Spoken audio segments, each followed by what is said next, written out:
Bienvenue dans Actu Territorial, le format où je te résume les dernières news de la fonction publique territoriale en quelques minutes.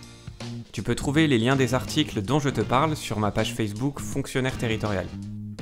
Pour ce nouvel épisode d'Actu Territorial, petite nouveauté de mon côté au niveau matériel, je teste un nouveau micro, donc n'hésite pas à me dire en commentaire si le nouveau micro est mieux que l'ancien, comment tu perçois le son chez toi, sur ton smartphone ou ton ordinateur, etc. Et voilà, je verrai si je reste sur le nouveau ou pas. Donc premier article sur le site La Conversation sur les communes rurales et la question c'est comment faire naître l'espoir. Tu sais, on est souvent sur cette question par rapport à la ruralité, sur le fait que ce sont des zones qui concentrent beaucoup de difficultés, que ça serait les grands perdants de la mondialisation, en opposition aux métropoles qui concentreraient toutes les richesses et tous les gains de cette mondialisation. C'est un peu, tu sais, l'opposition qu'on fait très souvent dans les articles et que moi je relais aussi beaucoup dans ces vidéos. Mais là, on a un article qui nous propose de dépasser, enfin en tout cas d'essayer de dépasser un peu ce clivage habituel, sans pour autant nier la réalité, c'est-à-dire les problématiques qui existent dans ces territoires ruraux. Et effectivement, l'article commence par nous dire qu'il y a un réel sentiment d'injustice dans ces territoires ruraux, avec comme ça en arrière-plan le spectre, c'est ce qu'il nous dit ici, l'auteur, le spectre de l'exode rural qui pourrait refaire son apparition, avec cette crainte de disparaître de la carte pour ces territoires ruraux. Avec aussi le rappel de certaines lois récentes sur les 80 km/h par exemple, sur les radars, etc., qui touchent plus fortement ces territoires ruraux, avec des décisions qui sont prises, elles par contre, par des dirigeants qui habitent en ville, donc avec toujours, ça alimente en fait cette dichotomie entre les deux types de territoires, avec aussi cette problématique de services publics qui ferment les uns après les autres. Alors services publics au sens large, puisqu'on parle aussi des commerces, donc tout ça c'est une réalité que l'auteur ne nie pas. Et là je fais un saut dans l'article, puisque là, au final, on se pose la question, ok, il faut valoriser les campagnes, mais comment? On nous parle notamment du projet de l'État d'ouvrir 150 nouveaux tiers-lieux. On en avait déjà parlé dans une précédente vidéo d'Actu Territorial, mais bien souvent, c'est par le dynamisme local, notamment des maires de ces communes, que les campagnes arrivent à se valoriser. Et finalement, ce que nous dit l'auteur, c'est que le fait de dynamiser les campagnes françaises nécessite de sortir de ce double discours stéréotypé, aussi bien du côté campagne, avec parfois des habitants qui participent eux-mêmes à leur propre stigmatisation, et puis ce double discours, donc de l'autre côté, plutôt côté ville, avec ce discours plutôt pessimiste, et qui nie complètement le dynamisme local qu'on a dans certains territoires ruraux. Bon, c'est un résumé assez rapide, mais vraiment l'article est intéressant, c'est un article de fond que je t'incite fortement à aller voir par toi-même, pour approfondir cette question de la ruralité en France. Et tu vas voir que le dogme un peu habituel d'opposition gagnant-perdant, en gros, entre les grandes villes et la ruralité, est pas aussi clair que ça. Il faut amener un petit peu de nuance à ce discours-là, surtout que, on nous le rappelle aussi dans l'article, la ruralité, c'est pas forcément une bonne expression, puisqu'il y a des territoires ruraux très différents. Par exemple, tout bêtement, le fait que, est-ce qu'on a un territoire rural vraiment isolé, très loin des villes, ou est-ce qu'on a un territoire rural à, je sais pas, 20 ou 30 minutes d'une grande ville? C'est pas non plus les mêmes réalités. Donc voilà, un petit peu de nuance dans ce discours.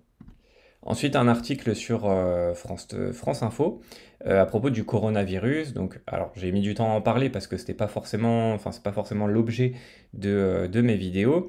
Là, tu vas voir qu'il y a un lien, c'est surtout à la fin. Donc, on nous dit qu'il y a un cas suspect à Ajaccio. Bon, j'enregistre cette vidéo mardi, elle doit sortir vendredi, donc il y a peut-être un petit décalage depuis, c'est peut-être pas un cas suspect, mais plusieurs, ou avérés, etc. Mais bref, c'est pas ça le plus important dans le cadre de notre vidéo.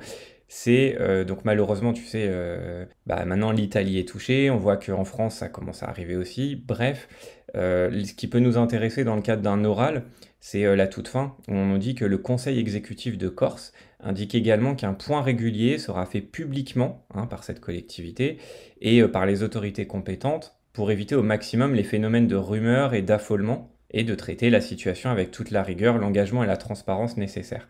Bon, c'est juste pour te montrer que cette question du coronavirus, qui est une question internationale avant tout, depuis de santé publique, donc qui dépasse un peu le cadre ordinaire des compétences des collectivités, nous touche aussi puisque tu vois que là, on a une collectivité qui aussi propose d'intervenir. Donc là, c'est plus juste sur de la communication finalement. C'est pas aussi important qu'une réponse de l'État, par exemple, au niveau sanitaire.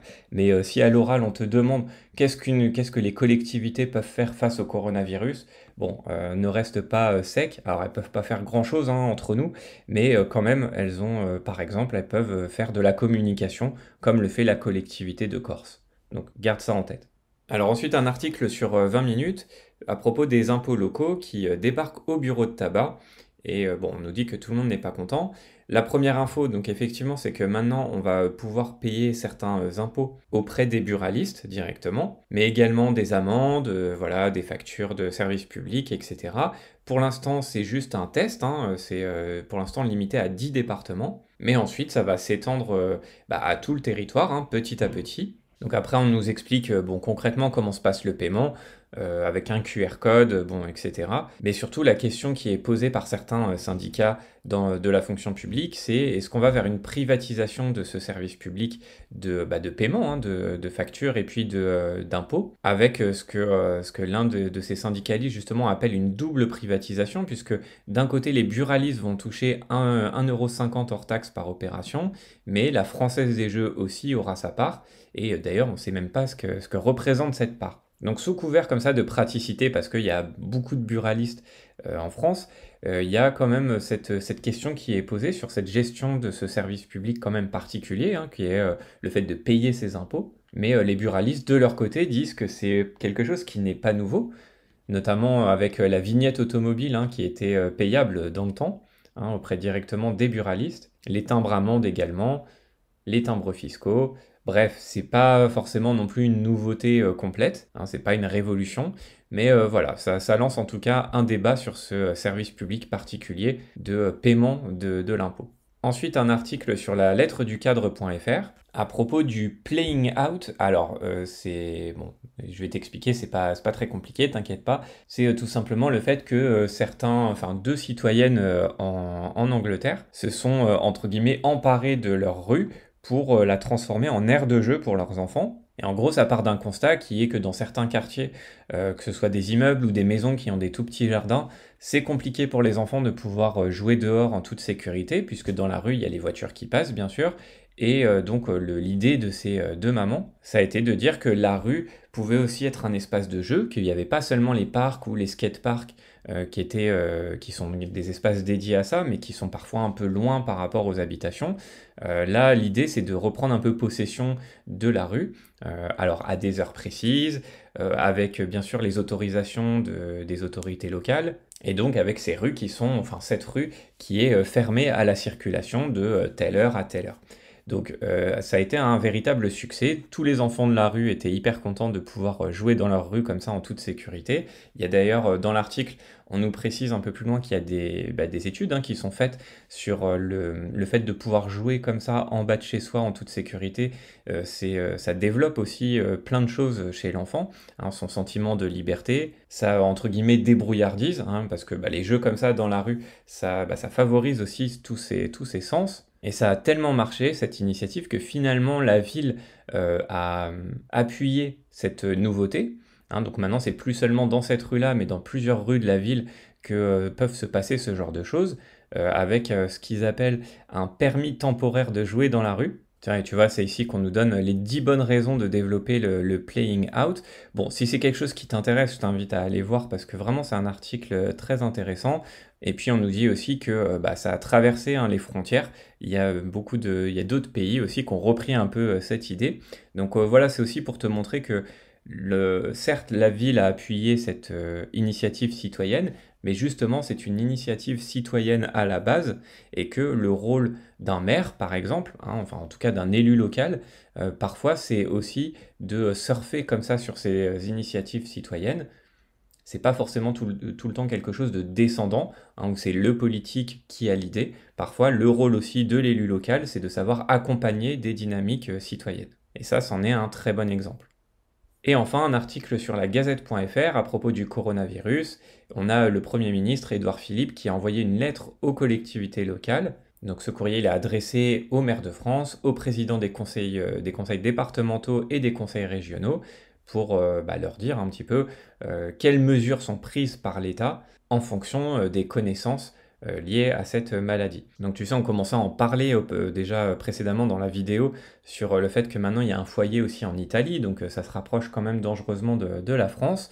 Et donc on a le Premier ministre qui a envoyé une lettre qu'on retrouve ici, et notamment le Premier ministre informe les élus locaux du fait qu'il y a par département un établissement qui dispose de capacités de diagnostic, de tests et de prise en charge pour l'accueil des patients qui seraient contaminés par ce coronavirus. Donc en tant qu'élu local, il est important d'identifier cet établissement dans son département pour pouvoir bien relayer l'information auprès des populations. Et également, le Premier ministre fait part des recommandations spécifiques pour les personnes qui viennent de zones justement de contamination, donc bien sûr en Chine et puis d'autres régions du monde. Il y a également un numéro vert qui est à disposition des populations. Bref, il y a plusieurs choses comme ça. Tu peux aller lire la lettre si tu le souhaites. Bon, tu vois qu'il n'y a pas non plus 10 000 informations.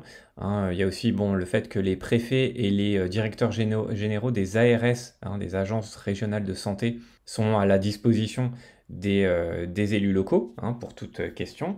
Donc les élus locaux peuvent s'appuyer sur ces deux référents. Donc voilà, pour l'instant, pas grand-chose de concret à part cet établissement de référence dans chaque département pour gérer les cas éventuels de personnes qui seraient contaminées par le coronavirus. Mais voilà, on voit que le gouvernement commence à impliquer les collectivités locales dans la gestion de cette crise sanitaire.